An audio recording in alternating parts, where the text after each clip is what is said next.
Hola, buenas tardes. ¿Qué tal? Hoy tenemos el Locos de Wall Street, un programa que la verdad es que teníamos muchas ganas de hacer, porque para nosotros, Manuel Llamas, Domingo Soriano y Luis Fernando Quintero, Tu Dinero Nunca Duerme, son todo un referente. Ante todo, muchísimas gracias por estar hoy con nosotros. ¿Qué tal? ¿Cómo estáis? Hola, ¿qué tal, Antonio? Pues encantados, la verdad, muy contentos de estar aquí, de estar compartiendo esto bueno, eh, pues que tu dinero nunca duerme, pues tenga estas sinergias con los locos de Wall Street. Hola, ¿qué tal a Esto. todos? Yo también muy contento y, bueno, esperando a ver qué nos tenéis preparados, porque sois peligrosos vosotros. Nosotros somos gente así formal, ahí en medio de Nosotros somos los, comunicación, y nosotros esto somos aquí los Qué no va, qué es, sensatos va, y donde y aquí vosotros os vienen los movéis locos. ahí en el lado oscuro, y a ver lo que nos qué tenéis va. preparado. No te preocupes que Edgar os va a preguntar por el modelo de una empresa de small cap de Noruega y una cosita así sencillita para todos los públicos y poca cosa más. Manuel, ¿qué Genial. tal? ¿Cómo estás? Genial, un placer, Antonio, un placer estar con todos vosotros y encantados de estar con los locos de Wall Street, o sea que fantástico. Y nada, si Edgar saca el tema de alguna small cap nórdica, fantástico, porque así la vamos apuntando para posibles inversiones personales. Muy bien, muy bien. Bueno, yo creo que el primer tema en esta charla que vamos a hacer, que la vamos a hacer muy distendida, hablando de temas de finanzas, de bolsa, de todo un poco, es, oye, lo mismo hay alguien, creo que no, pero puede ser en la comunidad de locos de Wall Street que no sepa quiénes son los integrantes de Tu Dinero Nunca Duerme. Vamos a dar, si os parece, cualquiera de vosotros, una pequeña semblanza de quiénes sois, cuándo emitís, la comunidad que tenéis detrás, etcétera, etcétera. Bueno, pues si queréis, Manolo, Domingo, simplemente apuntar en tu dinero nunca duerme, como nos gusta decir en el espacio, en el programa siempre cada domingo en la apertura, pues somos el primer programa de cultura financiera de la Radio Generalista Española. Hace unos años arrancamos en el 2019 con la primera edición. Bueno, pues aquí Manolo, Domingo y un servidor, pues teníamos un poco claro que había una parte muy importante del público de Radio Generalista, en este caso, de medios de comunicación, lo que habitualmente conocemos como público retail, que estaba interesado en asuntos de inversión, pero no tenía ni los conocimientos ni la formación adecuada pues para empezar a operar. Lo que tenía era ese miedo a concebir la bolsa como un casino, que es como casi todo el mundo la concibe cuando no se sabe acercar a ella con conocimiento, sobre todo con responsabilidad. Entonces, a partir de ahí dijimos, oye, ¿por qué no montamos un programa que luego se pueda escuchar a través de podcast y que lo que se dedique sea a dar una formación? Es decir, vamos a hablar de bolsa, pero sin ser el típico programa que hemos escuchado una y mil veces, en el que te cuentan cómo ha abierto la bolsa, cómo ha cerrado, cuáles han sido los catalizadores del mercado esa semana, qué ha pasado con este, con aquel, el movimiento cabeza a hombro, no. Entonces, sobre todo la primera temporada, la dedicamos mucho a conceptos básicos sobre inversión, renta fija, renta variable, qué es el interés compuesto, qué es el largo plazo, por qué se identifica volatilidad y riesgo cuando son cosas distintas, para qué es buena la volatilidad, en definitiva, dar sobre todo asentar unas bases. Y a partir de ahí, pues hemos ido creciendo, nosotros como periodistas y como inversores y además nuestra audiencia y bueno, pues ya hemos tocado análisis de compañías, de sectores, hemos visto mucho lo que es el value investing y cada semana pues tenemos una comunidad que nos acompaña, gracias a Dios, oyentes de radio, oyentes de este programa en concreto y bueno, pues hemos ido creciendo poquito a poco y hemos consolidado una audiencia muy importante entre quienes nos escuchan cada domingo de 2 a 3 de la tarde en la sintonía de radio hasta aquellos que lo escuchan en el momento en que pueden a través de podcast. Bueno, pues tenemos ahí una audiencia consolidada y que va creciendo y que nos han permitido, y esto es un orgullo de decirlo por nuestra parte, estar siempre rankeados entre las primeras posiciones de los podcasts especializados en economía y finanzas. Y bueno, pues ahí yo creo que el secreto que hemos podido tener o que consideramos, si podemos decir el único acierto que estamos seguros que hemos tenido es que nunca, y esto le gusta mucho repetirlo a Domingo Soriano, nunca hemos dado ningún tipo de consejo o nunca hemos hablado de nada que no nos apliquemos a nosotros mismos. Es decir, el largo plazo, la inversión sensata, el saber dónde uno pone el dinero, el comprender los productos en los que uno invierte, el comprender cómo funciona el mercado a la hora de tomar una decisión de inversión, siempre lo hemos tenido presente y con honestidad sí lo hemos hecho cada semana desde hace 4 años y bueno, yo creo que el resultado es bueno y es bueno, entre otras cosas, porque nos ha llevado este año con vosotros. Has comentado, Luis Fer, temas de acercar a la comunidad retail, acercar al ciudadano de pie, información, formación financiera, etcétera, etcétera, que eso es un lazo que nos une mucho a ambos programas, a ambas comunidades. Y no sé qué pensáis, pero a mí me da la sensación de que precisamente ahora, en estos meses que llevamos de caída, es cuando más necesita precisamente ese ciudadano menos formado, ese inversor, consejo, necesita saber qué hacer, necesita más el respaldo, porque precisamente lo que estáis comentando, desde una postura de largo plazo, también puede ser un momento muy óptimo para precisamente invertir. No sé, vosotros en el programa, ¿qué estáis aconsejando ahora a los oyentes? ¿Qué pensáis que deberían hacer en esta situación? Por supuesto, no dejarse llevar por el pánico, pensar en largo plazo, pero no sé si queréis dar algún consejo, alguna píldora que transmitid directamente en ese sentido. Bueno, Domingo, no sé si quieres, pero Sí, si no voy a monopolizar yo la conversación. O sea, es que me das un micro y me... Pero no está... A ver, una de las claves de tu dinero, que para mí era una de las dificultades, era que nosotros hacemos un tipo de información muy peculiar, como dice Luis, pero al final los medios de comunicación nos nutrimos de actualidad.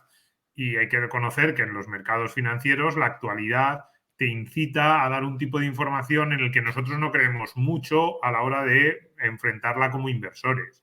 Porque decirle a alguien, claro, no, el largo plazo, 10 años, ya, pero el periódico hay que llenarlo mañana con un titular o la radio hay que llenarla con un programa. Entonces, es lógico que los medios de comunicación se nutran de las informaciones del mercado, de eso que decía Luis, de cómo abre, cómo cierra el mercado, y nosotros tratamos de dar una perspectiva diferente. Entonces, bueno, es una mezcla complicada. Entonces, a tu pregunta, ¿de qué les estamos diciendo ahora? En realidad les estamos diciendo lo mismo que llevamos diciéndoles casi 4 años, que es la renta variable es el mejor activo de inversión a medio y largo plazo que nosotros conocemos. Una renta variable enfocada de una forma muy peculiar, porque nosotros la miramos desde una perspectiva muy peculiar, de diversificada, sin entrar y salir, sin tratar de hacer market timing, de adivinar lo que va a hacer el mercado. Para los inversores que nosotros queremos, para el inversor medio al que nosotros nos dirigimos, más que el que nosotros queremos, al que nosotros nos dirigimos, también le decimos que lo normal es que no tengan demasiadas ideas de qué compañías concretas escoger, que su idea debería ser más buscar a unos gestores.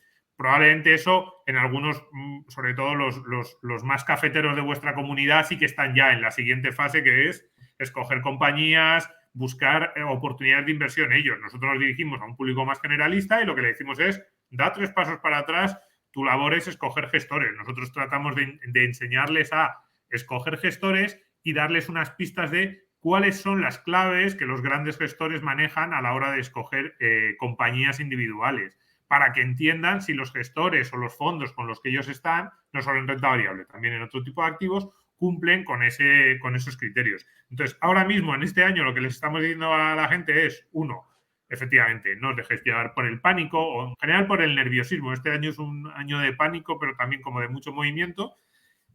Este es un año de buenas oportunidades. En realidad, si haces lo que nosotros estamos diciendo desde hace 4 años, que es invertir casi de forma periódica, sin mirar mucho el mercado, te debería dar igual que fuera un año bueno o malo. Pero sí, o no has entrado todavía o porque siempre te ha dado miedo, o eres de los que, aunque le gusta lo de invertir con periodicidad, pues no siempre lo puede hacer, pues este en realidad es un año que puede ser un año hasta de buenas oportunidades si sabes buscarlas. Pero con la misma mirada de siempre, de mira, si no tienes muy claro qué hacer, búscate un par de fondos que estén bien diversificados, intenta sacarte el 6,5-7% que la bolsa lleva dando los últimos 200 años y dentro de 20 años hablamos. No te compliques mucho más la vida. pues eso, es un mensaje que luego a lo largo de los programas pues vamos detallando porque vamos tratando de explicar cada vez un poquito más en detalle esos principios generales de inversión, pero el mensaje general yo creo que es el mismo desde hace 4 años. Sí, y sobre todo por añadir un apunte, destacar la importancia no solo de tener los conocimientos necesarios para invertir, sino también la actitud necesaria. Lo comentan algunos de los grandes inversores de la historia, ¿no?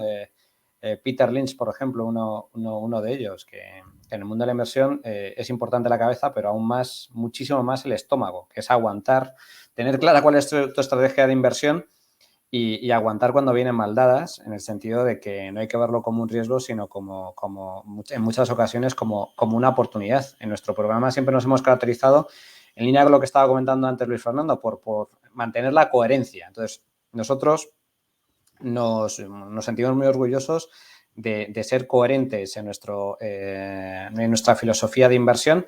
Y a pesar, por ejemplo, de que en los 2 primeros años, 2018-2019, el value, por ejemplo, el enfoque value, que es en el que nosotros creemos, pues ha estado muy denostado por los mercados y digamos que la inversión value pues estaba registrando una rentabilidad muy reducida, incluso negativa, en comparación con otro tipo de estrategias o filosofía de inversión como el growth. Nosotros, sin embargo, hemos seguido explicando las ventajas del value, las oportunidades que se presentaban, etcétera. Y ahora, especialmente desde el año 2020, pero ahora se está viendo todavía con más intensidad, pues resulta que el value ha vuelto con una fuerza impresionante. Algunas de las gestoras de los fondos que en muchas ocasiones nosotros hablamos y tratamos en el programa, pues están a la cabeza en cuanto a rentabilidad, ¿no? Y así como no hacíamos caso al ruido del mercado cuando las cosas parecía que no iban bien, pues ahora que las cosas van bien y que el tiempo nos da la razón, pues mantenemos exactamente igual nuestro enfoque. Y en línea con lo que estabas comentando, Antonio, en este momento de caídas, etcétera, a mí me recuerda mucho, aunque las circunstancias son diferentes, a la crisis del coronavirus de principios del año 2020, donde los mercados cayeron un 50%, los índices se desplomaron, y yo recuerdo que más de un programa analizando específicamente la situación de mercado, lejos de destacar o señalar la debacle que estaban sufriendo los índices y las bolsas, muchos nos llevábamos las manos a la cabeza porque estábamos encontrando auténticas gangas y por lo tanto veíamos una gran oportunidad de inversión donde la inmensa mayoría de inversores veían solo sangre por las calles. Y a ti lo que decías, Manolo, en aquellos momentos es ¿por qué no tendrá liquidez suficiente ahora para aprovechar esas inversiones? Pero al hilo de lo que comentaba Antonio, y tampoco quiero extender mucho más la respuesta, pero has dicho una cosa que a mí me llama poderosamente la atención y que tiene mucho que ver con lo que hacemos en Tu Dinero Nunca Duerme. Seguro que Domingo y Manolo están de acuerdo conmigo. Decías, ahora que los mercados están cayendo, ahora que vemos dificultades, ahora que empieza a haber pánico o mucho miedo en los inversores, es un momento de enseñarles. Casi te diría que es casi más importante enseñarles cuando el mercado está creciendo. ¿Por qué motivo? También. Porque cuando el mercado crece mucho y vemos los rallies alcistas como los que hemos visto en las tecnológicas en estos últimos años, la gente no quiere escucharte, solo escucha y ve el número, el beneficio. Entra y no se interesa por aprender en absoluto, lo único que ve es el beneficio, número. Y es en esos rallies en los que se preparan, se cocinan, pues se arman las grandes pérdidas. ¿Por qué? Pues porque el que entra sin conocimiento, arrastrado por esos beneficios y viendo las luces de neón, no se da cuenta de que no está comprendiendo dónde se está metiendo y es ahí donde luego vienen las grandes pérdidas. Cuando el mercado cae, uno se pregunta, tiene miedo, está preso del pánico, probablemente va a tomar decisiones que le van a materializar esas pérdidas generadas en el momento anterior, van a convertirlas y van a afianzarlas, pero quizá es un momento en el que sí que el inversor ya, precisamente por el sufrimiento, es cuando quiere aprender y cuando quiere decir, a ver, ¿qué ha pasado aquí? ¿Por qué están Manolo, Domingo y Luis Fer tan contentos y yo estoy aquí con mi inversión que quiero echarme a llorar y que no? Entonces, yo creo que representa en estos momentos una muy buena oportunidad para precisamente conseguir llegar a cada vez más gente que tenga los conocimientos básicos para que en estos momentos de pánico no les invada precisamente el miedo y para que en los momentos de euforia sepan también mantener la calma y sepan muy bien distinguir lo que son las luces de neón de la verdadera inversión a largo plazo, sensata y que no vayan a meterle en ningún problema. Sí, a mí me gustaría destacar, fijaros que yo en Los Locos soy lo que es la vida, al final he terminado siendo el más conservador de Los Locos. Todos somos sensatos, El pero Grinch. al final el más conservador.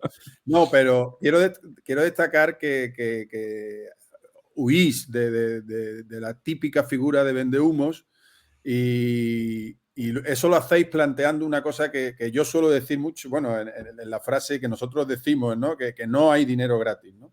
Y que todo tiene sus pros y sus contras. Y entonces cuando tú planteas inversiones y las planteas desde ese punto de vista, es decir, tú puedes tener esta rentabilidad, pero ojo, esto implica estos riesgos y cada una de ellas, dependiendo del plazo, dependiendo de cómo lo hagas, puedes tener un riesgo, pues yo creo que eso es lo fundamental, ¿no? De que honestamente le digamos a los inversores qué podéis obtener y en qué riesgo estáis incurriendo, ¿no? Y después que sea el inversor el que decida si efectivamente está dispuesto a correr más riesgo, menos riesgo y que tenga ese abanico de instrumentos de inversión en el que él pues se encuentre más a gusto, ¿no? Y yo creo que esa labor que hacéis, yo como oyente, pues lo agradezco porque al final es como una lluvia, que va calando, ¿no? Que va calando porque lo vas oyendo y vas repitiendo y al principio, como tú decías antes, Luisfer, al principio la gente se deja llevar por los picos, ¿no? Por el precio récord que ha tenido esta acción, por tal y cual, pero cuando va calando ese mensaje, ¿no? Pues al final hace una labor financiera, de educación financiera, desde mi punto de vista, magnífica. Fijaros que en eso que decía Che de educación financiera, y ya entrando un poco en harina, yo quería preguntaros vuestra opinión, cómo veis vosotros algo que es muy típico dentro del panorama del ciudadano normal español, que es lo que nos falta por avanzar. Es decir, todavía nos encontramos mucha gente que invierte, que yo personalmente no entiendo, es decir, sí lo entiendo, es algo que precisamente necesita educación y demás, de por qué todos los activos y todo el consumo lo ven de una manera y con los activos financieros actúan completamente de otra. Es decir, al final siempre nos encontramos que cualquier persona en su toma de decisión racional intenta comprar barato y vender caro, llámese desde consumo de ropa, etcétera, etcétera. Pero también me llama mucho la atención los inmuebles, y ahí yo tengo una teoría con el tema de los inmuebles, que es muy clásico en España, y por qué precisamente los inversores con los activos financieros, con los fondos, con las acciones, siguen sin verlo así. Es decir, yo cuando hablo con ellos, le digo, y me ponen el ejemplo de la vivienda, digo, es que con la vivienda lo hacéis bien, compráis cuando veis oportunidades y vendéis cuando está caro. ¿Por qué no lo hacemos con los activos financieros? Y pienso que precisamente porque no pueden con el móvil en cada momento constantemente ver la valoración de la vivienda. Pero no sé cuál es vuestra percepción de ese déficit que en concreto en países anglosajones, Estados Unidos y tal, ya está muy superado, pero aquí en España todavía nos queda camino, ¿no? Yo diría, si me dejáis contestar el primero, que es un problema básico, lo apuntabas tú, Antonio, de educación financiera. Es así de sencillo. ¿Por qué los países anglosajones está más superado? Pues porque la comunidad inversora en esos países es infinitamente más alta que en España. En España aproximadamente el 70% del ahorro es inmobiliario, del otro 30% el 70% de nuevo es depósitos y cuentas corrientes y solo una parte muy pequeñita está metida en fondos de inversión, en bolsa, más allá de los planes de pensiones que este gobierno mediante pues terminarán cargándose del todo. Entonces yo creo que es un problema básico de educación financiera. Te pongo un ejemplo sencillo. El mercado, el sistema financiero español casi por definición identifica volatilidad y riesgo. Es un esquema sencillo. ¿Por qué identifican volatilidad y riesgo? Porque le conviene que el cliente lo tenga identificado. Es decir, yo soy capaz de soportar más riesgo cuanta más volatilidad soy capaz de soportar. En realidad, casi que no tendría que ver. Tú el riesgo que entraña comprar una acción o tener un bono es que el bono te lo impaguen o que la acción de esa empresa, que la empresa quiebre y, como pasó con el Banco Popular, se venda por €1. Ese es el riesgo real. La volatilidad que soporte esa acción, lo único que ofrece son pues la posibilidad de encontrar mayor o menor rentabilidad. Esto yo creo que es sencillo de entender, pero en el mercado en absoluto. O sea, en el mercado al final, si tú eres muy conservador, tienes que ir a acciones de poco volatilidad. Si no eres muy conservador y eres capaz de soportar volatilidades altas, pues puedes irte al mercado donde la volatilidad es más alta y lo identifican con el riesgo. ¿Cómo vences esa ecuación? Sencillo, comprendiendo el riesgo y comprendiendo cómo funciona la volatilidad. Una vez interiorizas esos conceptos y eres capaz de entenderlo y verlo, que tampoco es tan complicado, pues eres más capaz, tienes ya más herramientas que el común de los mortales para decidir tus inversiones. Tanto que, aunque en tus perfilados de inversor salgas como súper conservador, si sabes dónde te estás metiendo, comprendes por qué va a tener grandes volatilidades, pero tu objetivo de inversión a largo plazo tiene plazo suficiente, pues vas a estar probablemente en una inversión infinitamente más conservadora, en el sentido de que vas a conservar el capital y vas a conseguir sacarle rentabilidad a lo largo del tiempo, que el que se haya metido en productos hiper configurados con renta fija, donde a lo mejor la volatilidad va a ser menor. Y más ahora, donde cuando el paradigma de la renta fija ha sufrido si me lo permitís, un castañazo enorme, Sí. ¿no? ¿Quién le iba a decir a inversores en renta fija hace 5 años, o hace 3, o hace 2, que iba a soportar volatilidades de por encima del 20%? Pues probablemente nadie lo hubiera creído, ¿no? Pues ha pasado. Y eso ha pasado por falta de educación financiera. Lo importante en España, esto creo que es Manolo, creo que eres tú el que lo has dicho más de una vez o más de dos. En España, el problema no es de que haya mucho inversor conservador. El inversor conservador en España es el inversor poco informado, básicamente. Sí, pero yo creo que hay o sea, ¿por qué en España hay tanta incultura financiera en comparación con otros países? Y yo creo que hay que ponerle nombre al problema. Hay que fijarse en la historia de este país. Es que los mercados de capitales en España llegaron muy tarde.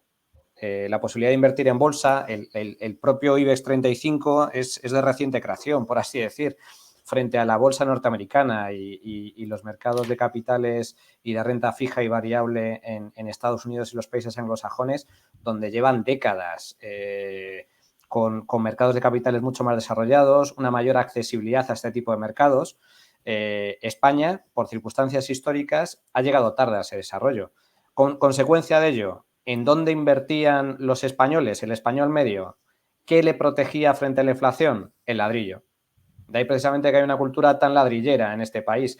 Nuestros padres, ¿en qué invertían sus ahorros? En ladrillo, en vivienda. Y nuestros abuelos exactamente igual. Nuestros tatarabuelos, pues, en fin, ahí estábamos en una sociedad absolutamente agrícola. Es que España era un país enormemente pobre hace un siglo.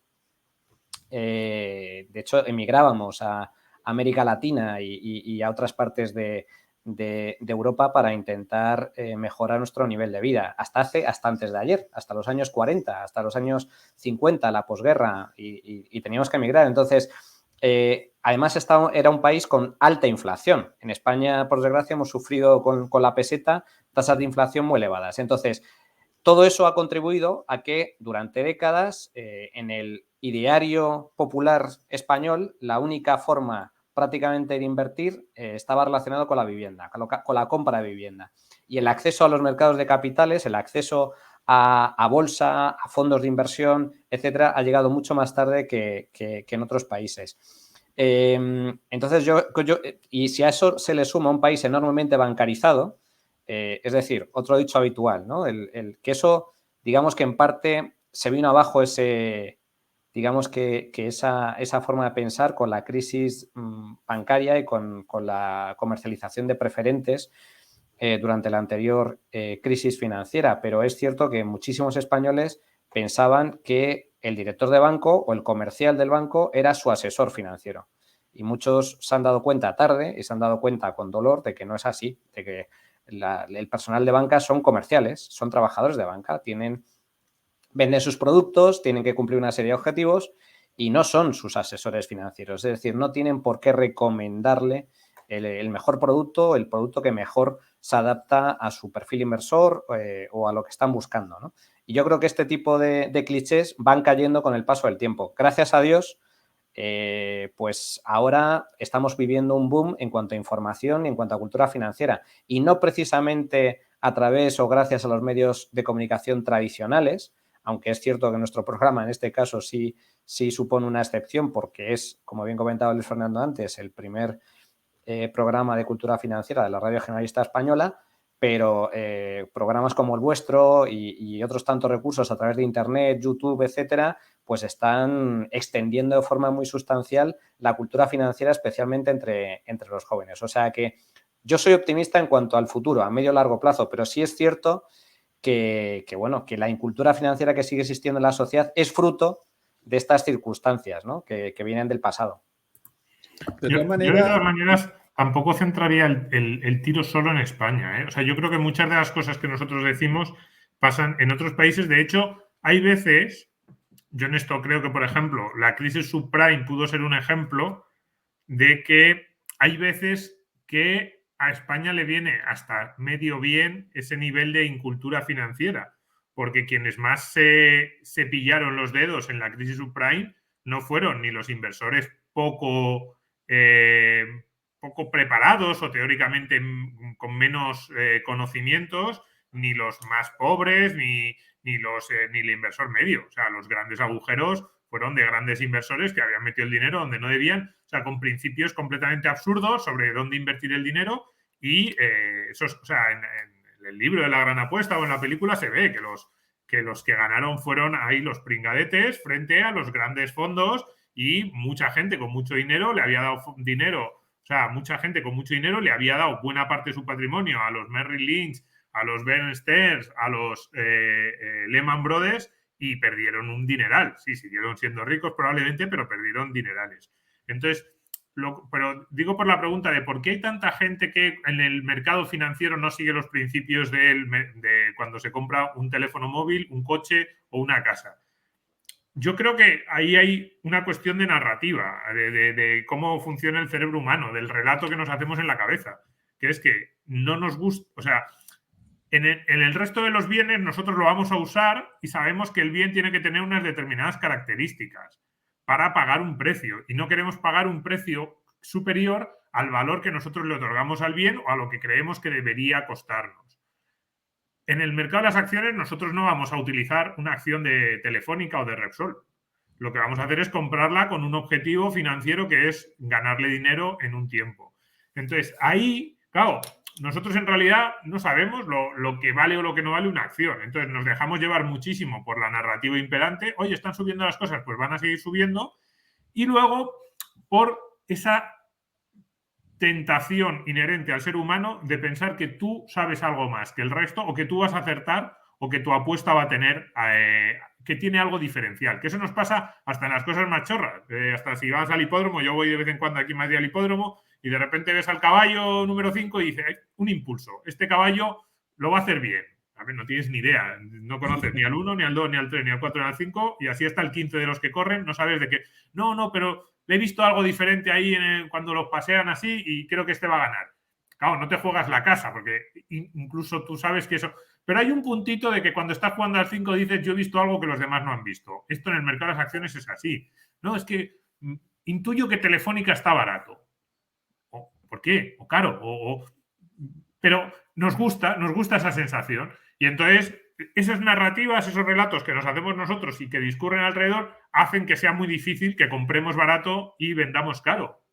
Porque lo que estamos es asociándonos a lo que vemos, a ese impulso de ahora que está subiendo yo me uno y yo voy a ser capaz de extraer los últimos dólares que quedan en el mercado. Ahora que está bajando, no, es que no lo veo claro, tengo miedo. Entonces, precisamente no aplicamos los mismos principios al mercado de bolsa porque no nos hacemos las mismas preguntas. En vez de preguntarnos, ¿esta empresa es buena o mala? ¿Merece la pena? ¿Tiene calidad? Como nos preguntaríamos por un jersey o por un móvil, nos preguntamos, ¿qué sensaciones tengo respecto a esta empresa, este mercado y este activo? Y claro, no tiene ningún sentido. Pero yo creo que eso no es privativo de España, creo que pasa en casi todo el mundo. Yo de todas maneras, la contestación que le daría a Antonio sería que también depende mucho de las filosofías de inversión, ¿no? Entonces, como hay muchas filosofías de inversión, uno puede estar comprando una especie de bono, como puede ser Johnson & Johnson, puede ser, y entonces le interesa comprar baratito y que le vaya dando rentabilidades, o otro está haciéndolo momentum, ¿no? Y está esperando que alguien compre más caro porque él piensa que se va a revalorizar la acción. Hay tantas filosofías de inversión que cada uno compra en un momento determinado, ¿no? Pero yo con respecto a la educación financiera, sin dudar que por supuestísimo falta mucha educación financiera, en el tema que comentabais de la volatilidad y del riesgo, es que ahí tenemos un hándicap, y es que no solamente se confunde por parte de la población, se confunde o nos confunde la academia. Sí, y nos confunde con toda la academia, toda la industria financiera. Y la industria financiera tiene muchos intereses, ¿de acuerdo? Porque en toda la academia, tú, cualquier paper que cojas, volatilidad es igual a riesgo igual a volatilidad, porque tienen una necesidad imperiosa de cuantificar. Y entonces, ¿qué mejor que la volatilidad, que es la desviación estándar, ¿no? O la varianza de la acción, la cuantifico y me sale un modelito magnífico. Y eso es lo que hace la academia. La industria se aprovecha de eso y ya nos vende pues todo el tema de riesgo, rentabilidad y todo lo que hemos hablado, ¿no? Pero tenemos ese hándicap de luchar contra la academia y la industria. La academia, la industria y los reguladores. Que es que bien, claro, que son parte. MiFID y dijo, esto lo tenéis que hacer así y hay que perfilar al cliente y la volatilidad que puede aceptar es esta, entonces la campana de Gauss estrecha o sea, es todo en la industria es un carril para que identifiquemos volatilidad y riesgo, y al final esto lo que hace, en mi modesto entender, y yo creo que es una de las labores que tratamos de vencer en Tu Dinero Nunca Duerme, es confundir al cliente, es meterle algo más de ruido, ya no el ruido del mercado que es ensordecedor, sino un ruido adicional que es esto es lo que va a determinar que tú te metas en este producto o en otro. Tú no vas a soportar este producto y este sí. Es verdad que luego entra el que sea capaz uno de dormir o no, ¿no? Al día siguiente, dependiendo de las volatilidades que alcancen. Pero vuelvo a lo mismo. No es igual soportar una volatilidad arriba o abajo del 50%, como el caso de alguna de las carteras que citaba Manolo, que eran las caídas que estaban teniendo algunos de los fondos que venían a darnos, a ayudarnos a entender los conceptos básicos de finanzas a Tu Dinero Nunca Duerme en aquel 2019 y que ahora está teniendo unas rentabilidades extraordinarias.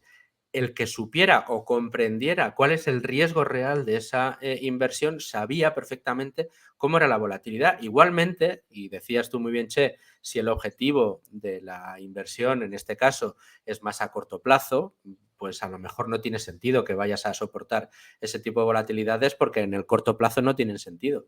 Pero el problema es que nos encontramos con inversores a largo plazo que tienen un horizonte de inversión de igual 15 o 20 años y les están indicando productos con una escasa o nula rentabilidad, pero únicamente porque tienen una volatilidad muy, muy pequeña. Entonces, ahí estás confundiendo literalmente al cliente. Y el cliente, yo creo que aquí tenemos un hándicap adicional, yo no sé si estáis de acuerdo todos, los locos incluidos, que es la percepción de que esto de la inversión es un arcano muy difícil de comprender, que únicamente unos cuantos elegidos a forrarse en bolsa son los que son capaces de entenderlo y que no está hecho para el común de los mortales. Entonces, la conciencia de muchas personas descansa en esa creencia y entonces no hacen el esfuerzo por comprender cosas básicas. Yo pongo muchas veces el mismo ejemplo que es el de mi padre, ¿no? Mi padre lleva escuchando el programa desde 2019, pero sigue teniendo un miedo horrible a entrar en el mercado y recientemente, pues evidentemente, a un inversor conservador, los productos que tenía estaban en renta fija, pues ha soportado unas caídas gigantescas, ¿no? Hijo, ¿qué hago? ¿Qué hago? Dije, yo ya te dije hace tiempo lo que tenías que hacer, que era escuchar el programa y tomar nota, ¿no? Pero igual ahora le dices, bueno, pues mira, he estado repasando tu plan de pensiones. Esto pues está invertido en sitios donde no vas a mejorar tal y como estás, ¿no? Bueno, pues yo te invitaría a hacer esto. Y entonces me dice, esto que me has dicho tú, aquí pone que es un perfil de riesgo extremo en el folleto. Y yo soy muy conservador, entonces no lo voy a coger. Entonces yo le digo, pero papá, 4 años de programa y todavía no sabes distinguir entre una cosa y la otra, ¿no? Por eso que es verdad que es que me cuesta mucho entender, y es ingeniero mi padre, ojo, que no es, o sea, es una persona a la que yo le atribuyo bastante inteligencia porque lo es, pero tienen existe también esa barrera, y en Tu dinero nunca duerme un poco lo que hemos ido haciendo durante estos años es tratar de vencer todas esas barreras, y creo que afortunadamente hay una comunidad importante que nos sigue y que ha ido creciendo también con nosotros. Yo soy el primero que cuando empecé en el programa tenía unas carencias de formación enormes en lo que a cultura financiera se refiere, y las he ido venciendo gracias a nuestros invitados y que nos enseñan cada semana cosas nuevas que no conocíamos y habilidades de análisis que no teníamos. Sí, pero fíjate que a mí, yo no sé cómo, es que vuestra comunidad estaba varios pasos por delante, ¿no? Pero a mí sí me da la sensación de que esa sensación, o sea, o esa percepción del inversor medio de que los mercados son muy complicados o que no van a saber o que hay unos pocos que están ganando, luego es compatible con que muchos de esos inversores medios meten dinero en esos mismos mercados que están diciendo que no comprenden. Y lo meten. No, es que me da la sensación, pues eso, a lo mejor una acción no, pero yo creo que estos próximos 6 meses van a ser buenos. A mí me hacen este tipo de comentarios mucho. Domingo, y porque ven que su cuñado, su amigo, su vecino, el primo de su hermano, resulta que ha ganado un pastizal en bolsa, y yo que soy el último tonto que no va a meter dinero. Siempre. Y ahí es el día en que Sí, es así, pero que a mí me hacen, o sea, por ejemplo, yo no conozco a nadie así de inversor pequeño, que seguro que alguno hay, que haga, no sé, las locuras estas de meterse y vender y comprar en plan en 5 minutos. Sí que conozco a algunos, pero que esos ya se han hecho algún curso de análisis técnico, o que llevan muchos años en páginas web. Me sigue pareciendo una locura, yo os le digo, eso es una locura, no estás ganando dinero, pero bueno, por lo menos como que le han dedicado tiempo y ellos creen que dominan la situación. Pero al inversor medio ese de joder, es que no, es que esto es muy complicado para mí, que no haría eso, no compraría y vendería en el día, pero sí que lo hace a un mes vista o a 6 meses, no. Voy a comprar ahora antes de fin de año, que creo que el rally de fin de año puede estar bien. ¿Ha oído rally de fin de año por ahí o lo ha leído en un periódico? Y yo le digo, pero, o sea, ¿qué tipo de criterio tienes? Sobre todo en un mercado que si le preguntas realmente te dice, no, esto es dificilísimo. Yo es que no tengo ni idea de bolsa y estás invirtiendo así el rally de fin de año te va a ser bueno en los próximos 2 meses o 3 meses, pero que esto que, o sea, es una disociación, por eso digo que es como el relato de, no, hay algo, venga, esta intuición me vale, y luego que no le prestamos atención a la rentabilidad que hacemos, que para mí esto es una clave muy importante. O sea, yo conozco gente que lleva 20 años invirtiendo en bolsa y que no sabe si ha ganado o ha perdido. Y meten dinero y sacan en periodos así, no de minutos, pero sí de cada 3, 4, 5 meses se pasan por la sucursal y le dicen al de la sucursal, ¿cómo van los fondos? Bueno, este hecho más 4, este menos 2 y este más 6. ¿Qué podemos hacer? ¿Por qué no te compras este que está referenciado a bolsa asiática, este otro que está protegido de la caída del dólar y este? Ah, venga, vale, pues cómprame eso y en enero vuelvo. Y llevan 20 años y le digo, ¿pero sabes cuál es el acumulado de tus 20 años? Porque, claro, no, bueno, más o menos. Digo, no, más o menos no, que tú no estás haciendo eso para divertirte, deberías generar una rentabilidad.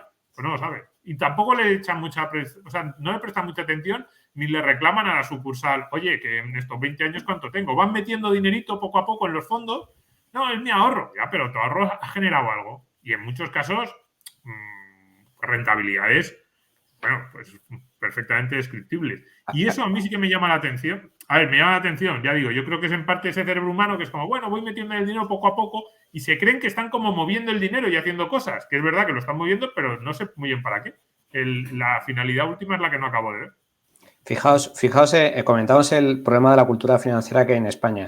Y hay, dentro de la incultura financiera, hay varios tipos de incultura financiera. Está los españoles o la gente que logra ahorrar dinero y que lo tiene depositado en el banco y, bueno, pues está perdiendo dinero todos los años como consecuencia de la inflación. Ahora muchos se empiezan a dar cuenta de la enorme pérdida de poder adquisitivo que están sufriendo, porque claro, la inflación está situada en cerca del 10% a un año, pero claro, a poco que dejes tu dinero depositado en el banco sin que te rente nada 5, 7, 10 años con una inflación incluso baja del 1 o 2%, estás perdiendo un auténtico dineral, un tercio de tu capital se va a evaporar en 10 años, con una inflación del 2-3% anual. Pero está esa incultura financiera, pero luego hay otra. Este tipo de incultura financiera es la que ve los mercados y ve la bolsa especialmente como un gran casino. Ahí no me meto porque no lo entiendo. Eso es como jugar a la ruleta rusa y es de elevadísimo riesgo cuando los datos, el conocimiento te demuestra todo lo contrario. Y luego está el segundo tipo de incultura financiera, que es gente que invierte en bolsa, pero que invierte mal en bolsa. Y en línea con lo que estaba comentando Domingo, aquí hay muchos casos. Hay el típico inversor minorista que se deja guiar por las recomendaciones de prensa, de grandes medios de comunicación. Todos conocemos y tenemos en mente periódicos de primer nivel con portadas los valores más atractivos del año 2023. Pero luego te vas a cierre del año 2023, principios de 2024, y estaría muy bien hacer el ejercicio de estas acciones que me ha recomendado este periódico, a ver cómo han evolucionado. Y casi seguro que la inmensa mayoría pues habrá perdido dinero. Luego está el tema de invertir por puro desconocimiento, de oídas, ya no solo por lo que te diga el cuñado, sino el típico inversor minorista que te dice, pues yo he comprado Telefónica, por poner una compañía que es muy conocida entre todos, ¿no? Vale, y cuando dices, ¿y por qué has comprado Telefónica? No te lo saben decir. ¿Por qué han comprado una determinada acción? Porque les suena, porque la conocen, punto, no hay más. No saben leer un balance, no se han metido en las tripas de la compañía, desconocen cuáles son los fundamentales, desconoce cuál ha sido ni siquiera la evolución histórica de la cotización en bolsa de esa compañía, simplemente compra una determinada acción porque le suena. Y luego está, como digo, el tema de fiarse de lo que te dicen, ya sea el cuñado o el amigo, hasta pues eso, a través del sistema financiero, en donde el objetivo radica en vender los fondos de la entidad financiera fundamentalmente y no precisamente el que más te puede interesar. O sea que la incultura financiera tiene desde mi punto de vista, esos dos niveles. La gente que ve la bolsa como algo intocable, que no entiende de elevadísimo riesgo, y luego los que sí se animan a invertir en bolsa, pero lo hacen sin tener los conocimientos mínimos o las herramientas básicas para poder invertir con criterio especialmente y con solvencia. A mí las dos que más me gustan, que no sé si a vosotros os llegan también, son paga dividendos, me lo dicen mucho, esto sí. No, porque paga dividendos, que a ver, que tampoco es que sea, o sea, yo no soy muy antidividendos, yo sé que los inversores más cañeros es como, no, si no tiene otras oportunidades de inversión, eso es que no va bien, una compañía buena tiene que tener sitio donde meter el dinero. Yo no soy tan cañero y es como, hombre, hay compañías en sectores muy maduros que entiendo en un momento dado no saben qué hacer, está bien que se acuerden del accionista, bueno, podríamos discutir sobre si recompra, pero bueno, yo no soy muy cañero sin entrar en la discusión, pero me encanta esa de, es que paga dividendos, digo, ya, pero ¿y a qué valor está? Y luego la segunda es, ¿no crees que está barato? Que te dicen, es que lo he visto que está a 3,5 y que además lleva todo el año cayendo, ¿no crees que está barato? Y yo digo, o sea, yo qué sé, o sea, no estoy ni cerca de saber si están, para empezar no sé si lleva todo el año cayendo Telefónica solo el Santander, pero incluso aunque llevase todo el año cayendo, a esa pregunta de ¿no crees que está barato? Porque tú decías, Antonio, no es que la gente compra caro y barato, no, a mí la mayoría de las veces lo que me dicen es, yo intuyo que esto va a subir. Ya no puede caer más. Claro, pero ¿en base a qué? ¿Cuál es el criterio para decirme no crees que está barato o yo creo que va a subir? De verdad que es que además son conversaciones, por lo menos a mí, o sea, estas las tengo yo muchas, que no sé qué decir porque parece o que no les quieres decir algo o que como si te quisiera reír de ellos o cuando le dices, pero ¿por qué? O sea, al final se siente un poco, bueno, es que yo lo he visto así y yo voy a apostar un par de meses por ella.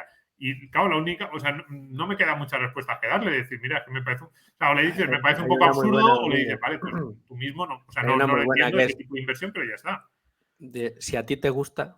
Sí, no entro, pero... Pues quédatela. O la de que también es muy habitual, ¿no? Que seguro que todos nosotros conocemos muchos amigos y familiares que se acercan y nos preguntan, oye, ¿crees que es buen momento para invertir en bolsa? Eso es típico. Y otra cosa muy curiosa es que, o sea, ni siquiera los grandísimos inversores de la historia de la humanidad jamás juegan a intentar entrar en el suelo. Bueno, pues la inmensa mayoría de inversores particulares a lo que juegan es a ver cuándo toca suelo para entrar. Esto es todo lo contrario. Y es que suelo solamente hay uno que compra en el suelo. Es que alguien se lo tendría que explicar alguna vez. A eso que ha dicho Domingo, Edgar tiene una frase, cuando ha caído un 50% de una acción, dice, ¿no crees que está barata? Y dice, no, ahora está el doble de cara que cuando estaba. Porque claro, una cosa es el precio, el número de dólares, y otra cosa es si está caro o barata, ¿no? Y Edgar muchas veces lo dice, no, ahora está el doble de cara que cuando estaba más cara. Bueno, no, y la cantidad de veces, imaginaros si a vosotros os preguntan si es momento de invertir, imaginaros a un gestor de fondos.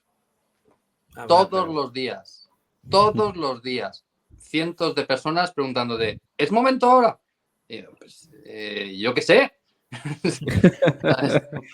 ¿Te crees que si lo supiera te lo diría? Pues no lo sabemos, no sabemos nunca cuándo es momento de invertir, pero yo quería decir una cosa, que es verdad que la gente necesita educación financiera, pero yo voy a decir algo en favor de la gente. Y es que si los que les asesoran en los bancos no la tienen, ¿cómo vamos a exigírsela a ellos? Porque hablad con cualquier asesor de bancos, no tienen ni idea de lo que hace. Es lo mismo que un vendedor de libros puerta a puerta o un vendedor de aspiradoras. Eso lo mismo. En la mayoría de los casos es exactamente lo mismo. No saben. No saben. Y los conocimientos que les exigen, o sea, porque tienen que pasar ciertos exámenes, son hasta contraproducentes. Aprenderte eso que te exigen. Es hasta contraproducente, ¿no? Entonces, ahí yo creo que el problema es mucho más de fondo y más regulatorio, ¿no? Lo que apuntabais antes. El problema es más regulatorio que de voluntad de la gente.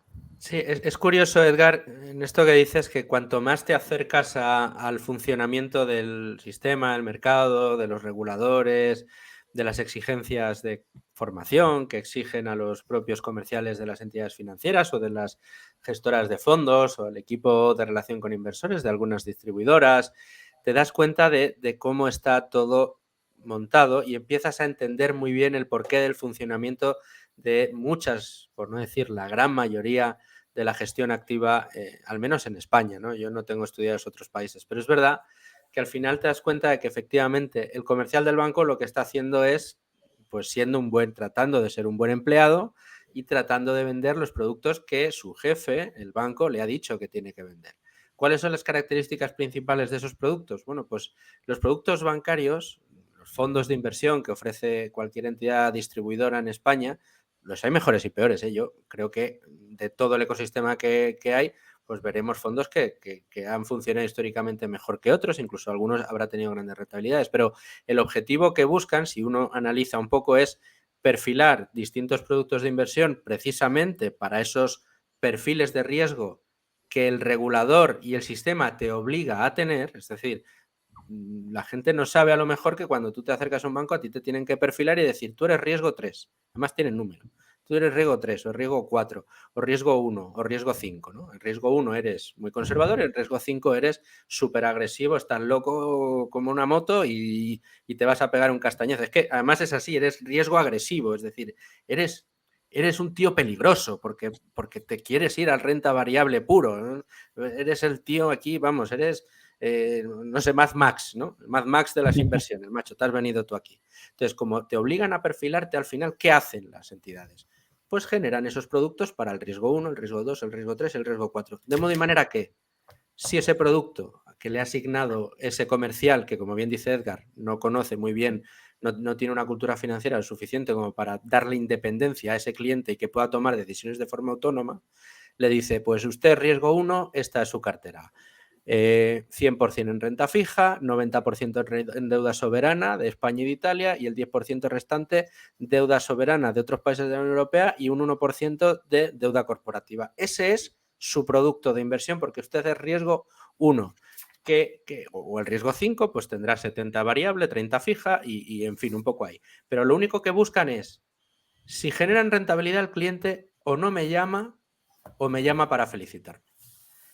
Y si cae el producto, lo que yo tengo que intentar es que caiga menos que el mercado. Entonces, aquellas personas con ese tipo de fondos que a día de hoy están cayendo un 8, llaman cabreadísimo al comercial del banco que se lo ha vendido y le dice: ¿qué está pasando con mi inversión? Estoy perdiendo un 8%. ¿Y qué le dice el comercial?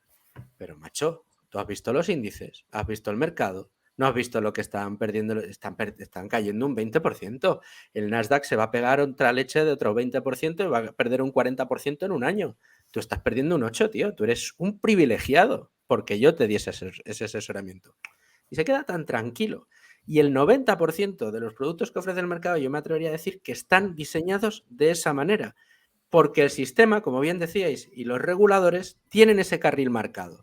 Y es el carril por el que tienen que meter al cliente. Entonces, estoy muy de acuerdo contigo, Edgar, que al final la cultura financiera, yo creo que es una oportunidad para, bueno, pues para gente independiente como nosotros, que lo que nos gusta es el conocimiento, descubrir cosas nuevas y entender cómo funcionan las cosas, y que además tenemos la oportunidad, porque tenemos los altavoces, de poder hacérselo llegar cada vez a más gente, acompañado de grandes expertos que lo avalan, ¿no? Pero ahí a mí me parece solo un apunte muy rápido sobre lo que dice Edgar, que es verdad, y es verdad también en contra de ellos mismos. Es decir, yo creo que hay más ignorancia que maldad. Oye, a lo mejor nos están escuchando algunos y dicen, no, pues yo sé más que vosotros, o la forma de invertir que tenéis vosotros no me convence. Ahí sería una cuestión de diferencia de pareceres. Aunque ahí me da la sensación de que muchos no conocen muchos de los planteamientos que hacemos.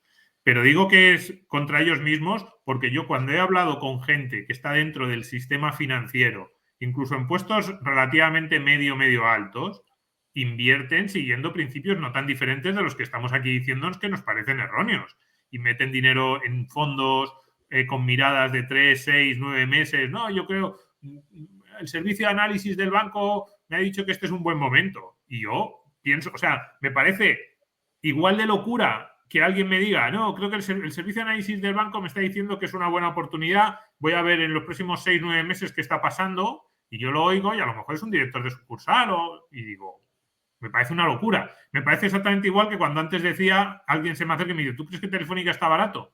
Y digo, no tengo ni idea, pero el criterio del servicio de análisis del banco para recomendarte eso, y están metiendo su dinero, no son los que se lo digan al cliente, es que muchas veces es su dinero, lo meten con criterios parecidos, y me parece igual de locura, igual de poco fundado y igual de poco sólido ese tipo de inversión. Entonces, ahí yo,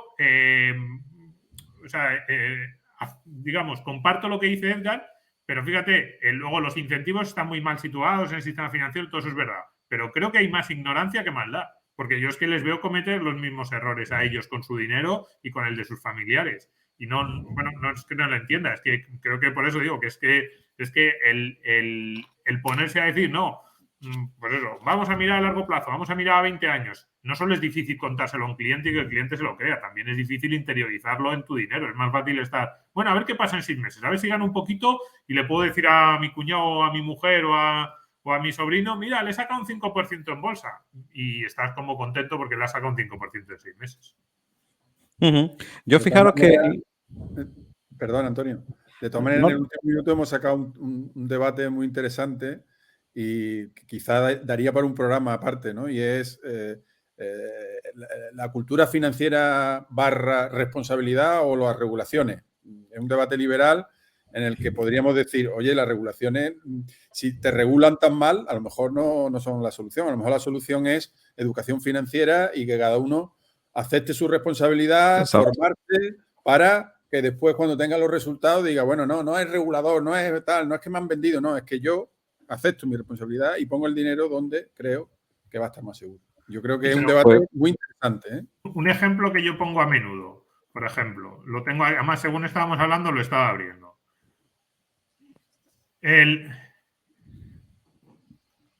Miguel Blesa, Hans en paz, Miguel Blesa, además yo no le conocí, no tengo ni idea de si era bueno, malo o regular. Pero Miguel Blesa, los correos secretos de Caja Madrid, es decir, le cogieron esto sin que él lo supiera, porque le hackearon la cuenta. Así celebró Blesa el éxito de las preferentes. Ese es el titular de la noticia del diario. Los correos secretos de Caja Madrid, así celebró Blesa el éxito de las preferentes. lo que he aprendido es que si a los sindicatos no les gusta, probablemente es un buen producto. Oye, que si podemos meter, Dios te oiga, no sé qué, la comercialización irá bien, oye, esto es fantástico. Oye, ¿cuánto puedo comprar yo?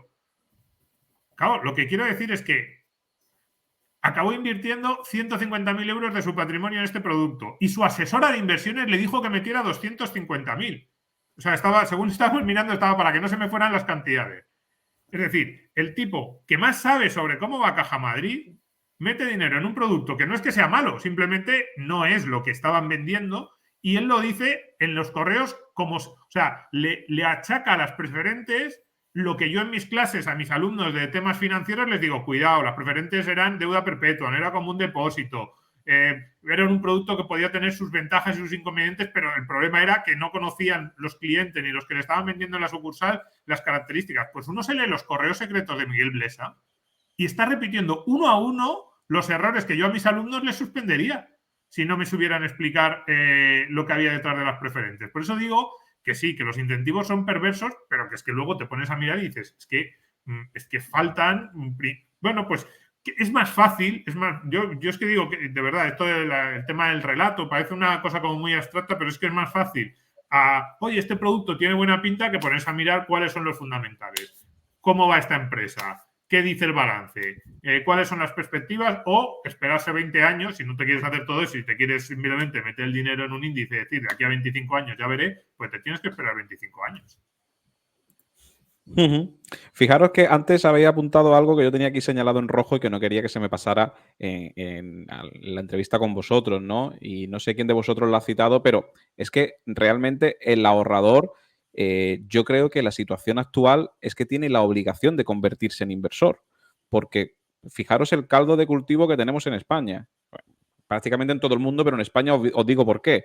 Porque la inflación, que puede ser generalizada, pero después aquí tenemos el problema de las pensiones, aquí tenemos el problema de los bajos sueldos. Es decir, es que el ahorrador se tiene que convertir sí o sí en inversor, porque aquí hay una cuestión que no estamos teniendo en cuenta, que es que el que no haga nada, de facto está perdiendo este año un 10%, ¿no? Absolutamente. Sí, o sea, en estos momentos yo creo que mucha gente se está percatando, oye, que hay que recordarlo, que claro, hay muchos jóvenes, gente de pues 20 años, 25 años, casi cercano a la treintena, que hasta ahora no sabía lo que era la inflación. Es que este es un fenómeno relativamente reciente en España, porque España bajo el euro ha tenido la inflación bajo control, gracias a Dios. Yo soy muy defensor del euro precisamente por eso, porque actúa como una especie de patrón oro, entendedme, por favor, Sí. patrón oro en comparación con la peseta. Es decir, si me permites escoger entre peseta o euro, me agarro al euro porque el euro en última instancia... los alemanes algo tienen que decir al respecto, y los holandeses y los finlandeses, es decir, gente más ortodoxa, más seria presupuestariamente, etcétera. Si tuviéramos la peseta hace ya años, muchos años, que estaríamos de verdad como Argentina, con tasas de inflación del 50, 70, 100, 200%, y por lo tanto en la ruina más absoluta, ¿no? Entonces, ahora la gente empieza a percatar, los jóvenes experimentan y sufren lo que es la inflación por primera vez. Los que no son tan jóvenes, los que ya conocieron la peseta y las altas tasas de inflación, pues están rememorando ese riesgo. Por lo tanto, es un incentivo importante. Y estoy totalmente de acuerdo con lo que dices, Antonio. Es decir, todos aquellos, los ahorradores que hoy en día no reinviertan sus ahorros en la compra de activos, pues están condenados a perder dinero. Ahora bien, dicho lo cual, es importante invertir con conocimiento. Esa es la clave. Tener las herramientas básicas para poder invertir, porque si inviertes al tuntún, pues al final muy posiblemente acabarás perdiendo más dinero incluso que el efecto de la inflación. Y cuando la gente se acerca al mundo de la inversión, piensa que esto es complicadísimo, que te vas a tener que leer balances, que vas a tener que aprender de contabilidad. Y no, precisamente, lógicamente hay niveles, pero una vez que empiezas en el mundo de la inversión es puro sentido común, conocimiento de una serie de conceptos básicos muy fáciles de entender, empezando por el hecho de que la bolsa no es un casino, sino que es un mercado de acciones cotizadas y cuando tú compras una acción te conviertes en propietario de una empresa y por lo tanto, lógicamente, te vas a poder beneficiar del futuro de esa empresa si a la compañía le va bien, ¿no? Entonces, es relativamente sencillo invertir. Y otra cosa que me gustaría destacar en línea con lo que estaba comentando antes Edgar, totalmente de acuerdo en que digamos que el sistema de incentivos que existe en el sector financiero pues es el que es. Hay en gran parte hay también desconocimiento, que no mala fe, como comentábamos antes. Yo también creo que es más una cuestión de ignorancia o desconocimiento que no de mala fe. Pero luego, por otro lado, el tema de los incentivos, ¿no? Que realmente en banca, en el sector financiero, pues la plantilla son comerciales y su función es vender. Pero dicho lo cual, hoy, en la actualidad y concretamente en España, estamos en el mejor de los mundos posibles para que cualquier inversor particular empiece a invertir por su propia cuenta, adquiriendo unos conocimientos básicos, porque ni siquiera hace falta ya tener que ir operar a través de tu entidad financiera o tener que preguntar o consultar al comercial de tu sucursal sobre qué tipo de productos hay. Ahora mismo hay al alcance de la mano un universo de productos, de fondos de inversión, de acciones a nivel global, no solo a través de tu banco tradicional, sino a través de aplicaciones, a través de brokers online, a través de neobancos, a través de fintechs, a través de robo-advisors. Es decir, que nunca ha sido tan sencillo y tan barato, jamás, invertir como en la actualidad. Lo único que hace falta es ser consciente de que si no inviertes vas a perder dinero sí o sí. Segundo paso, adquirir los conocimientos básicos de bolsa, de inversión, entre renta variable, renta fija, para empezar a invertir y a partir de ahí, lógicamente, pues tener lo que comentábamos antes, no solo cabeza y por lo tanto conocimientos, sino también estómago, saber adaptarte y operar ante las circunstancias siempre cambiantes del mercado. Y eso te hace ver que momentos a lo mejor de fuertes caídas como la actualidad, los que ya llevamos tiempo en esto lo vemos como una oportunidad y no como un riesgo. Y Manuel, si me dejas añadir una cosa, decías que ahora es muy sencillo operar, que cada vez es más sencillo, que cada vez los productos son más baratos, pero es que formarse también está cada día más al alcance de la mano. Es verdad que hay que saber seleccionar un poco aquellos que te generen más confianza, porque ahí el ecosistema es enorme, ¿no?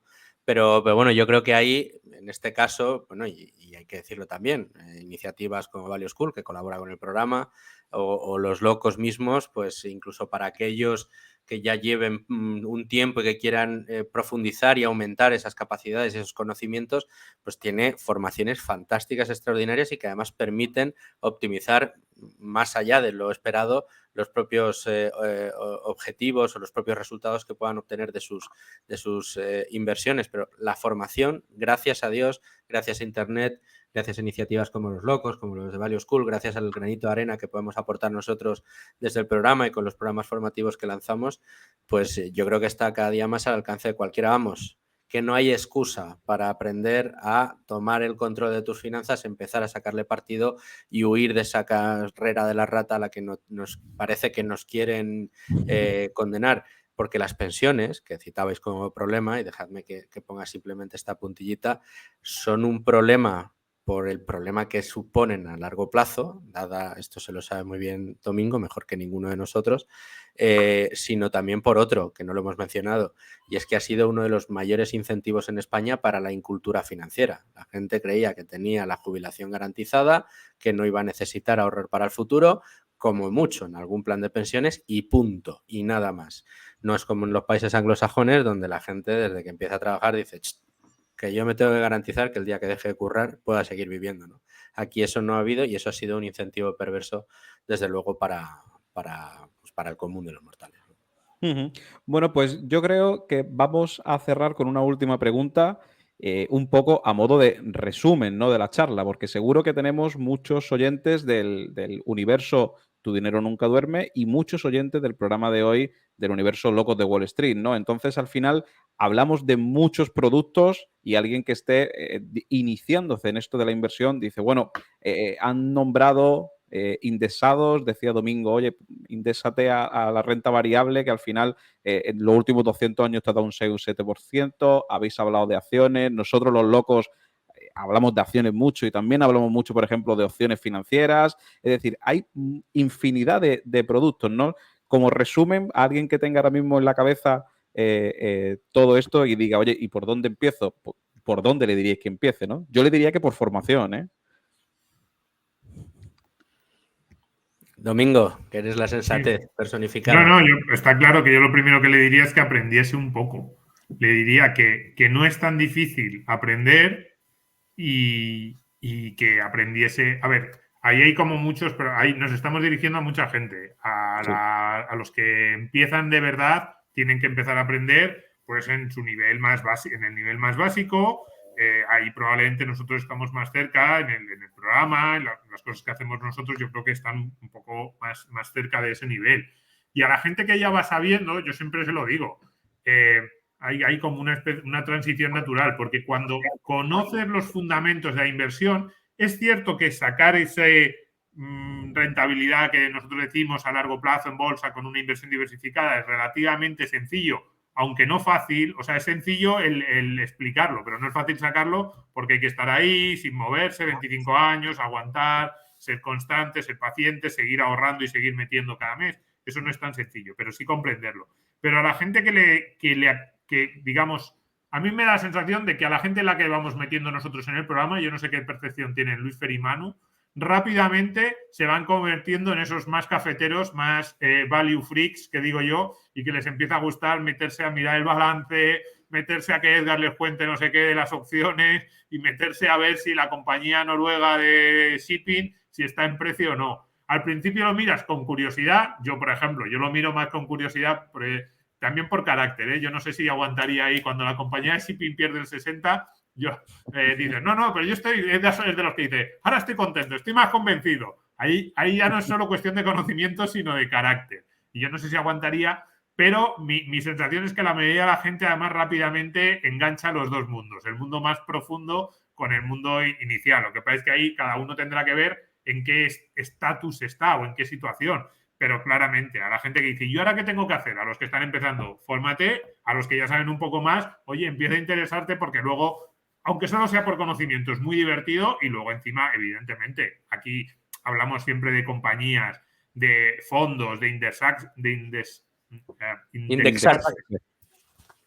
Pero no nos engañemos. O sea, el pelotazo, por así decirlo, es buscarte una buena tesis de inversión, encontrar tú que no tienes las limitaciones de un fondo, de si tengo que invertir el 5% en no sé qué y un 10% en no sé cuánto. No, tú no tienes limitaciones y encontrarte tú un 10 bagger. Lo que pasa es que eso es muy difícil y hay que encontrarlo. Pero evidentemente ese sería el ultimísimo paso para los que se atrevan, claro.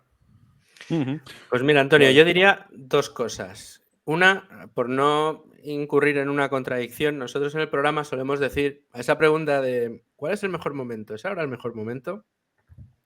Yo cada vez que me lo preguntan, y es muy a menudo, siempre digo el mejor momento para invertir fue ayer. Porque una de las tesis que sobre todo para el inversor que no es muy sofisticado, mejor le viene es estar en productos sensatos, buenos y rentables a largo plazo, y desde cuanto más tiempo mejor, y si puedes ir haciendo aportaciones periódicas, pues todavía mejor. Entonces yo, para combinar las dos cosas, le diría, fórmate, pero fórmate lo suficiente como para saber o comprender por qué ahora mismo una inversión muy diversificada en indexados y demás puede ser una buena inversión. Invierte, que luego la traspasabilidad de los fondos está libre de pasar por caja, por Hacienda. Entonces, pues invierte, sigue formándote y a medida que vas formando, pues diversifica tu inversión, cambia los pesos y define tu estrategia. Una vez la tengas, la pones en marcha. Pero para hacer compatible esto de lo mejor es haber invertido ayer y es ir entrando, entra en algo que seas capaz de entender, compréndelo y una vez estés invertido, sigue formándote y formándote porque al final esto es muy divertido. Es algo que yo creo que a nadie que entra deja de gustarle. Quiero decir, parece muy difícil, pero en el momento en que empiezas a entenderlo y empiezas a comprender cómo se genera el capital, por qué suben de valor las acciones, las empresas, cómo funcionan los bonos, empiezas a querer saber cómo funcionan las opciones. Oye, ¿por qué estos tíos de los locos enseñan tanto de opciones y les va tan bien y tal? Oye, pues quiero aprender y quiero aprender más. Y a nosotros, yo creo que tanto a Manolo como a Domingo como a mí mismo, nos pasa mucho con los oyentes de Tu Dinero Nunca Duerme, ¿no? Que han entrado con nosotros con un conocimiento completamente plano, sin tener abiertamente ni idea de inversión, y ya les tienes manejando blogs, manejando tal, ya se han apuntado al curso de opciones de los locos de Wall Street, están aprendiendo y ya nos piden más y más y más rock and roll y quieren conocer más. ¿Por qué? Pues porque al final el conocimiento es poder, independencia y libertad, que es de lo que se trata. Y una cosa muy rápida, porque además me tengo que llevar al niño al fútbol. Que no vamos a decir cuándo estamos grabando, pero yo tengo ahí al niño presionando que llega tarde. Entonces, lo que decía Luis Fer, empezar, siempre lo digo, vosotros habéis tenido como profesor invitado por lo menos alguna vez a Foucault, ¿verdad? Sí, amigo. Que yo lo tuve, y en Megacrack, que seguro que a los alumnos les encanta. Megacrack. Yo lo tuve también con profesor en una clase y él me dio unos consejos que a mí más me gustan y yo más repito. Y es, él decía, cuando veo que una cosa me gusta, me acuerdo de una clase, decía, yo normalmente meto un poquito en esa acción. Dice, no construyo la posición entera, luego a lo mejor la posición se construye a lo largo del tiempo, pero no miro lo mismo una acción cuando tengo un poco, aunque sean 100 euros, por así decirlo, que cuando no tengo nada. Cuando tengo algo ya empiezo a mirarla con otros ojos, como con más cariño le prestas atención a todo. Pues con la inversión pasa lo mismo. Es decir, dices, me voy a formar, pero abrir, como decía Luis Fer, un fondito y de repente empiezas a mirar la bolsa con otros ojos y empiezas a mirar esas enseñanzas que te están haciendo, ese largo plazo, aunque sea muy poco dinero, aunque en realidad no tenga ningún impacto en tu patrimonio, pero saber que ya estás dentro hace que tu mirada cambie, no solo sobre una acción en concreto, sino en general sobre el mercado. Así que, pues, a mí, como me gustó mucho, se lo atribuyo a él porque, vamos, casi seguro que lo dijo en una clase y siempre me ha parecido un gran consejo. Y que estas son formaciones, son conocimientos que cambian vidas. Que es que esto es, se dice pronto, Sí, sí. pero es así, son conocimientos que cambian vidas. La verdad es que todo es empezar, como bien estáis comentando, pero para empezar, yo siempre digo lo mismo, es decir, frente al dicho, frente a la percepción general que tiene mucha gente del mundo de la bolsa, del mundo de la inversión, la bolsa, ganar dinero en bolsa es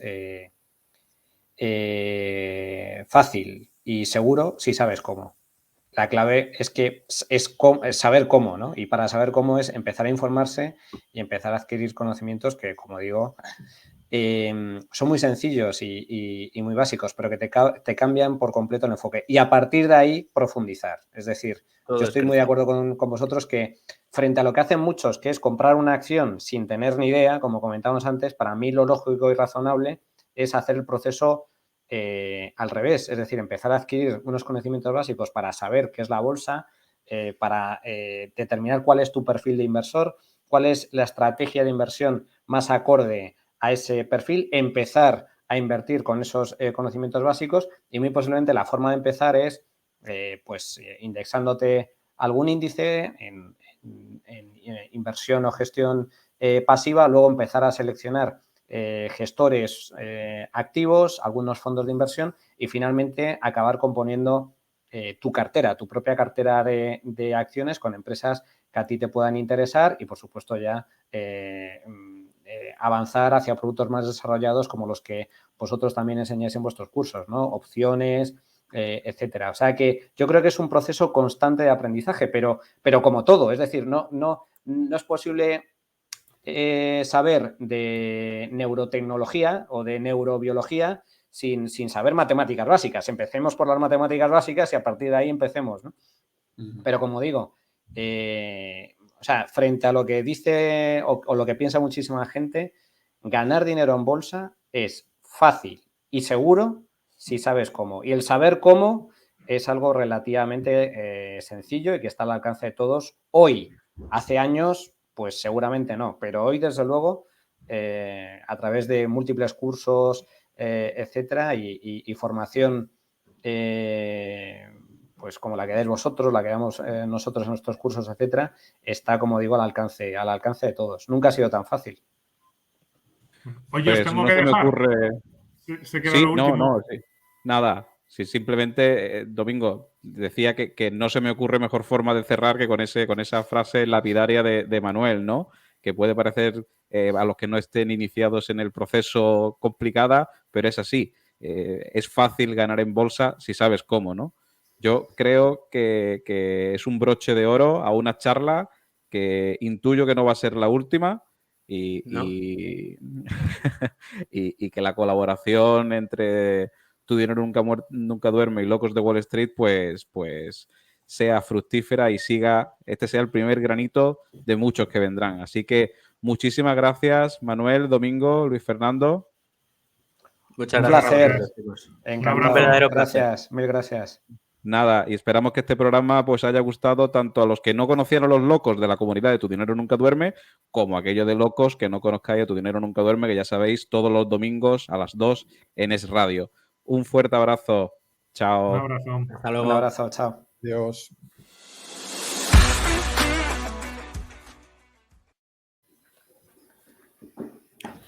Ya